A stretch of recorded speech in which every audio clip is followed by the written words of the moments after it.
नमस्कार, मैं हूं सुधीर चौधरी और डीएनए में आपका स्वागत है। आज हम दो विरोध प्रदर्शनों का एक तुलनात्मक डीएनए टेस्ट करने वाले हैं। हमारे पास कुछ ऐसी तस्वीरें हैं जो एक खास एजेंडे के तहत होने वाले विरोध प्रदर्शनों को आपके सामने एक्सपोज करती हैं। आज हमारा सवाल यह है कि क्या अब हमारे देश में विरोध प्रदर्शन भी धार्मिक एजेंडे के हिसाब से किए जाएंगे? दिल्ली में #NotInMyName के शीर्षक के साथ एक विरोध प्रदर्शन 28 जून को हुआ था और दूसरा 11 जुलाई को यानी कल हुआ। 28 जून के प्रदर्शन में जुनैद की हत्या का विरोध किया गया, जबकि कल हुए प्रदर्शन में अमरनाथ यात्रियों पर हुए हमले का विरोध हुआ। लेकिन यहां पर नोट करने वाली बात यह है कि अमरनाथ हमले के खिलाफ हुआ प्रदर्शन सिर्फ नाम का प्रदर्शन था, इसमें लोगों की संख्या ना के बराबर थी। यह विरोध प्रदर्शन वाली पॉलिटिक्स है, जिसमें जुनैद की हत्या का विरोध करने के लिए डिजाइनर प्रदर्शनकारियों की लंबी चौड़ी भीड़ आ जाती है। इस प्रदर्शन को सोशल मीडिया पर ट्रेंड करवाया जाता है, इसे हेडलाइंस में जगह दी जाती है और यह प्रदर्शन सिर्फ दिल्ली नहीं बल्कि भारत के कई दूसरे शहरों तक पहुंच जाता है। जबकि अमरनाथ हमले के खिलाफ उसी हैशटैग के साथ हुआ प्रदर्शन सिर्फ मुट्ठी भर लोगों तक ही पहुंच पाता है। जुनैद की हत्या के खिलाफ हुए विरोध प्रदर्शन में बड़े बड़े संपादक पहुंच गए थे, बुद्धिजीवी पहुंच गए थे और खुद एक खास तरह के एजेंडे को हवा दे रहे थे। लेकिन अमरनाथ हमले के खिलाफ हुए इस प्रदर्शन में ऐसा कुछ नहीं हुआ और इस प्रदर्शन के बारे में आपको भनक भी नहीं लगी होगी और ना ही मीडिया में आपको कहीं पढ़ने या सुनने को मिला होगा। आज हमारा विचार यह है कि जुनैद भी इसी देश का नागरिक था और अमरनाथ हमले में मारी गई सुरेखा बेन और लक्ष्मी बेन भी इसी देश की नागरिक थी। ऐसे में इनके नाम पर हो रहे विरोध प्रदर्शनों के बीच फर्क नहीं होना चाहिए, संवेदनाओं के बीच फर्क नहीं होना चाहिए। जब हमारे देश के बुद्धिजीवी, पत्रकार और नेता नॉट इन माय नेम जैसे एजेंडे वाले प्रदर्शनों में खो जाते हैं तो बाढ़ की तरफ किसी का ध्यान नहीं जाता, क्योंकि बाढ़ की ना तो कोई जाति होती है और ना ही कोई धर्म होता है। बाढ़ नुकसान करने से पहले किसी की जाति और धर्म चेक नहीं करती और यही वजह है कि असम और देश के दूसरे हिस्सों में आई बाढ़ की खबरें आपको इस समय कहीं भी देखने को मिल नहीं रही होंगी। लेकिन जी न्यूज हमेशा देश हित और आम आदमी के मुद्दों से जुड़ी पत्रकारिता करता है, इसलिए आज हम देश के अलग अलग हिस्सों में आई बाढ़ का एक डीएनए टेस्ट भी करेंगे। आज विश्व जनसंख्या दिवस नहीं है, यह दिन कल था और पूरी दुनिया में कल ही जनसंख्या से जुड़े बहुत सारे विमर्श और सेमिनार खत्म हो चुके हैं। अब ये तमाम विमर्श और सेमिनार अगले साल होंगे। जनसंख्या दिवस गुजर जाने के बाद आज किसी को जनसंख्या के प्रभावों से कोई लेना देना नहीं है, अब लोग इसे भूल चुके हैं। लेकिन हमें लगता है कि आज का दिन जनसंख्या पर बात करने के लिए बहुत शुभ है। आमतौर पर जनसंख्या से जुड़ी सारी चर्चाओं को एक दिन में ही सीमित कर दिया जाता है, लेकिन हम इस सोच को तोड़ना चाहते हैं। हमें लगता है कि बढ़ती जनसंख्या के खतरे का अलार्म आपको हर रोज सुनना चाहिए। जनसंख्या जैसे विषय पर चर्चा करने के लिए हम और आप किसी एक दिन के मोहताज नहीं हो सकते। आज हम आपको जनसंख्या और उसके प्रभावों का पूरा हिसाब किताब बताएंगे और ये समझने की कोशिश करेंगे कि भारत की युवा जनसंख्या देश की ताकत है या फिर देश की कमजोरी है। लेकिन सबसे पहले आज की तमाम बड़ी खबरें नॉनस्टॉप न्यूज में। अमेरिका ने अमरनाथ के तीर्थयात्रियों पर हुए आतंकी हमले की निंदा की है। अमेरिका ने कहा है कि धार्मिक आजादी पर हमला एक नागरिक के बुनियादी अधिकार पर हमला है। यह बयान व्हाइट हाउस की तरफ से जारी किया गया। अमेरिका ने यह भी कहा कि वो भारत के साथ मिलकर दुनिया के हर हिस्से में आतंक के खिलाफ लड़ाई जारी रखेगा। इस बीच अनंतनाग में अमरनाथ यात्रियों पर हमला करने वाले 2 और आतंकियों की पहचान हो गई है। हमले में मास्टरमाइंड अबू इस्माइल के अलावा आजाद मलिक और मजमिल मंजूर शामिल थे। सुरक्षा एजेंसियों को शक है कि हमले में कुल 4 आतंकी शामिल थे। आतंकियों ने हमले से पहले 8 और 9 जुलाई को इलाके की रेकी की थी। एजेंसियों के मुताबिक हमले में आतंकियों ने 2 मोटरसाइकिलों का इस्तेमाल किया था। तीर्थयात्रियों पर हमले के बाद तीनों आतंकियों को अनंतनाग के हसनपुरा इलाके में देखा गया था। ये भी जानकारी मिली है कि तीर्थयात्रियों की बस पर हमले के दौरान आतंकी कुछ लोगों को बंधक बनाना चाहते थे। हमले का मास्टरमाइंड अबू इस्माइल अक्टूबर 2015 में घुसपैठ करके भारत आया था। हाल ही में इस्माइल को दक्षिण कश्मीर में लश्कर तैयबा का सरगना बनाया गया है। जम्मू कश्मीर में पाकिस्तान ने एक बार फिर सीज फायर का उल्लंघन किया। कुपवाड़ा के केरन सेक्टर में पाकिस्तान की तरफ से हुई फायरिंग में सेना के 2 जवान शहीद हो गए, जबकि 2 जवान घायल हैं। इससे पहले बडगाम में सुरक्षा बलों ने हिजबुल मुजाहिदीन के 3 आतंकियों को मार गिराया। मारे गए आतंकियों में सज्जाद भी है, जो डीएसपी अयूब पंडित की हत्या में शामिल था। इसके अलावा आतंकी आबिद और जावेद भी मारे गए। बिकॉज ये लोकल थे तो हमने अनाउंसमेंट करके इनको सरेंडर करने के लिए अनाउंसमेंट की, बट इन्होंने उधर से हम पे फायर किया। तो इसी दौरान फिर ये एनकाउंटर स्टार्ट हो गया।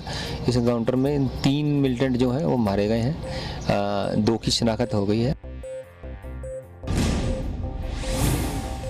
खुद को अंतर्राष्ट्रीय दबाव से बचाने के लिए पाकिस्तान ने एक नई चाल चली है। सूत्रों के माने तो पाकिस्तान ने लश्कर-ए-तैयबा को अनंतनाग हमले की जिम्मेदारी नहीं लेने का निर्देश दिया है।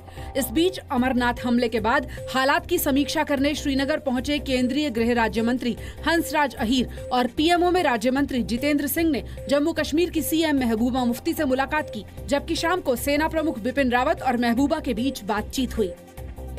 जिस तरह से यहाँ के लोगों ने, कश्मीर के लोगों ने अपने गम और गुस्से का जो इजहार किया, मैं समझती हूँ उससे एक बार ये फिर जाहिर हो गया कि आप कितनी भी कोशिश कर लीजिए, आप कश्मीरियत को मार नहीं सकते। कश्मीरियत हमारा अकीदा है। This militancy is also going to outlive its life, as we have seen happening in other parts of the country. I am dealing with Northeast also.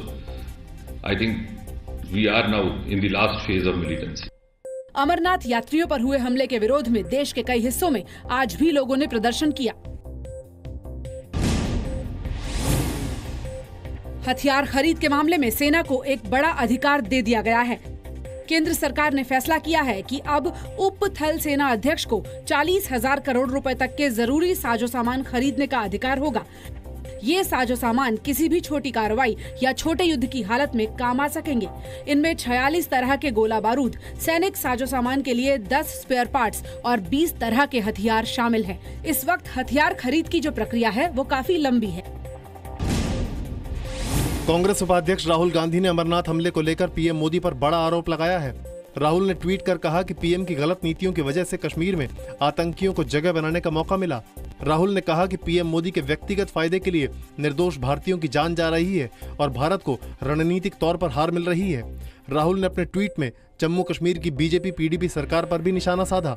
Rahul के मुताबिक राज्य में सरकार बनाने के छोटे से फायदे के लिए बीजेपी देश का बड़ा नुकसान कर रही है। बीजेपी ने राहुल पर पलटवार करते हुए कश्मीर के मौजूदा हालात के लिए नेहरू गांधी परिवार को जिम्मेदार ठहराया। If anybody is singularly responsible for the mess we are watching in Jammu and Kashmir, it is Nehru family. Bihar के उप मुख्यमंत्री तेजस्वी यादव के सुरक्षा कर्मियों ने आज पटना में पत्रकारों से मारपीट की। तेजस्वी जब सचिवालय से बाहर निकल रहे थे तो पत्रकारों ने उनसे सवाल पूछने की कोशिश की। इसी दौरान सुरक्षा कर्मियों ने पत्रकारों पर हमला कर दिया। कई गुंडे जो मीडिया में आ गए हैं, उनको दिन पर दिन जो निराशा हो रही है, उनके लिए हम मीडिया के लोग गुंडे कैसे हैं? आपके सुरक्षा कर्मी गुंडों जैसा बिहेव कर रहे हैं। इस्तीफा की बात। इससे पहले तेजस्वी ने अपने खिलाफ भ्रष्टाचार के आरोपों को बीजेपी की साजिश बताया। 2004 का मामला, 14-15 साल उम्र होगी, हम गलत काम करेंगे। जब मेरा मूंछ भी नहीं आया था तो हम गलत काम करेंगे। भ्रष्टाचार के मामले में तेजस्वी के खिलाफ सीबीआई का केस दर्ज होने के बाद बिहार में महागठबंधन की सरकार पर सवाल खड़े हो गए हैं। कल जेडीयू ने तेजस्वी को सफाई देने के लिए 4 दिन का समय दिया था। पीएम मोदी के जीवन पर लिखी किताब the making of A legend का दिल्ली में विमोचन किया गया। बीजेपी अध्यक्ष अमित शाह और संघ प्रमुख मोहन भागवत ने बिंदेश्वर पाठक की लिखी किताब का विमोचन किया। इसमें एक लीजेंड शब्द प्रयोग किया गया है। पाठक साहब के साथ विनम्रता से मेरी असहमति इस शब्द के बारे में मैं व्यक्त करता हूं। आगे बढ़ने का उनका जो स्वभाव है उसके साथ इस शब्द प्रयोग मेल नहीं खाता। आरएसएस प्रमुख मोहन भागवत ने कहा कि सीएम से पीएम बनने की मोदी की यात्रा शानदार रही है। जिनको भारी जगत में करिश्माई नेता कहा जाता है, उनके चरित्र लिखे जाते हैं। स्वाभाविक बात है, उससे एक स्फूर्ति मिलती है, प्रेरणा मिलती है। कलकत्ता हाईकोर्ट ने पश्चिम बंगाल सरकार से कहा है कि वो भदूरिया और बसीरहाट दंगे के सभी आरोपियों को गिरफ्तार करे। हाईकोर्ट ने राज्य सरकार से ये भी कहा कि वो दंगे से प्रभावित लोगों को सुरक्षा मुहैया कराए। कोर्ट ने राज्य सरकार से कहा है कि वो हालात को सामान्य करने के लिए उठाए गए कदम का ब्यौरा हलफनामे के जरिए दे। इसके लिए ममता सरकार को 21 जुलाई तक का समय दिया गया है। राज्य सरकार की तरफ से आज पहली बार कहा गया कि दंगों को लेकर 32 केस दर्ज किए गए हैं और 66 लोगों को गिरफ्तार किया गया है। एक और याचिका पर सुनवाई करते हुए हाईकोर्ट ने दंगे की जाँच NIA से कराने की मांग पर केंद्र सरकार का पक्ष मांगा है। केंद्र को इसके लिए 21 जुलाई तक का समय दिया गया है। इस बीच पश्चिम बंगाल CID ने फर्जी वीडियो सोशल मीडिया पर डालने के मामले में आसनसोल से बीजेपी के एक नेता को गिरफ्तार किया है। दंगे की फर्जी तस्वीर पोस्ट करने के मामले में दिल्ली बीजेपी के नेता नुपुर शर्मा के खिलाफ कोलकाता के 2 थानों में केस दर्ज हो चुके हैं। महंगाई दर में रिकॉर्ड कमी आई है, जो कि पिछले 18 सालों में सबसे कम है। महंगाई घटने की वजह खाने पीने के सामान के दामों में कमी होना है। आज सरकार द्वारा जारी आंकड़ों के मुताबिक मई में खुदरा महंगाई दर 2.1% थी, जो जून में कम होकर 1.54% पर पहुंच गई। खुदरा महंगाई कम होने से रिजर्व बैंक ब्याज की दरों में कमी कर सकता है। इससे पहले 1999 में खुदरा महंगाई सबसे निचले स्तर पर थी।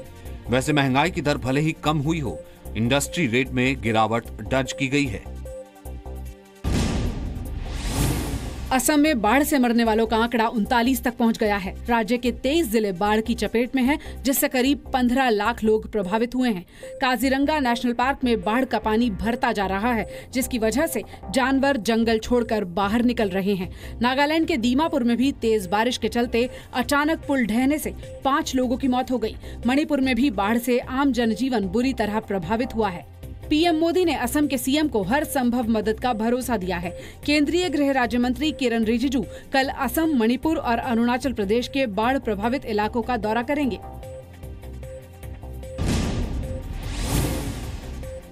दार्जिलिंग में गोरखा जनमुक्ति मोर्चा के समर्थकों ने आज हाइडल प्रोजेक्ट में काम करना बंद कर दिया। इसकी वजह से NHPC के 4 प्रोजेक्ट ठप हो गए हैं।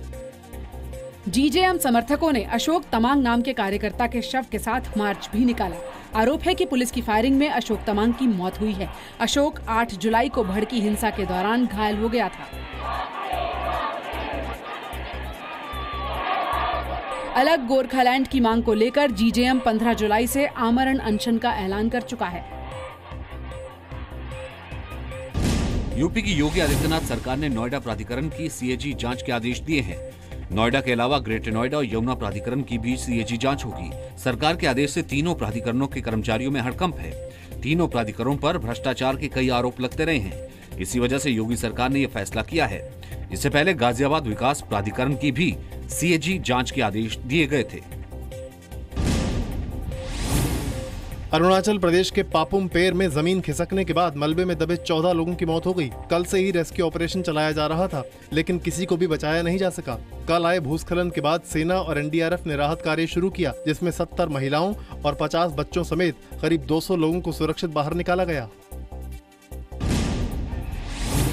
दिल्ली से सटे नोएडा की एक सोसाइटी में पथराव और तोड़फोड़ की घटना सामने आई है। नोएडा सेक्टर 49 की महागुन मॉडर्न सोसाइटी में सैकड़ों की संख्या में बाहरी लोगों ने पथराव किया। आरोप है कि सोसाइटी में काम करने वाली मेड ने एक घर में चोरी की थी, जिसकी शिकायत पुलिस से भी की गई। जबकि पथराव करने वाले लोगों का कहना है कि चोरी का आरोप लगाने वाली महिला ने मेड को बंधक बना लिया था।